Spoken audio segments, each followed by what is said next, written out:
ఇవాళ మన వర్షాలకు రోడ్లని గుంతలు పడ్డాయి. చిన్నకోడూరు పోతే మనకు మెట్టుబండల కాడ ఎంత గుంత పడ్డది లేదు. నంగునూరు దిక్కు పోతే గుంతలు పడ్డాయా లేవా? మన వెంకటాపూర్ దిక్కు పడ్డాయా లేవా? గుంతలు ఊడిసే తెలివి లేదు దీనికి. కనీసం రోడ్లు గుంతలు పడితే ఆయన కొమ్మట్టెడ్డి ఉంటాడు ఇక నరకమంటే ఈ ఎంత దూరం అని నరుకుతాడు. ఏదైనా గుంత కనబడితే నాకు ఫోన్ చేయండి అన్నాడు. అసలు గుంత పడని రోడ్డు ఉందా ఈ రాష్ట్రంలో?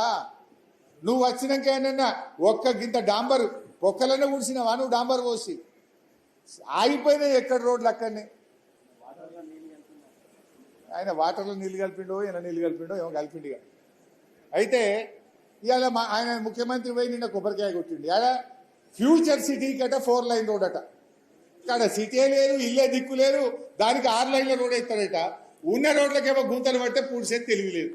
అంటే ఎవరి కోసం చేస్తున్నావు నువ్వు? ఆడ నీ భూముల ధరలు పెంచడం కోసం వేస్తున్నావు, నీ కాంట్రాక్ట్ల కోసం చేస్తున్నావు. నువ్వు ఎక్కడ వేయాలి? వర్షాలు పడి బ్రిడ్జిలు కొట్టుకపోయినాయి, రోడ్లు ఖరాబ్ అయిపోయినాయి.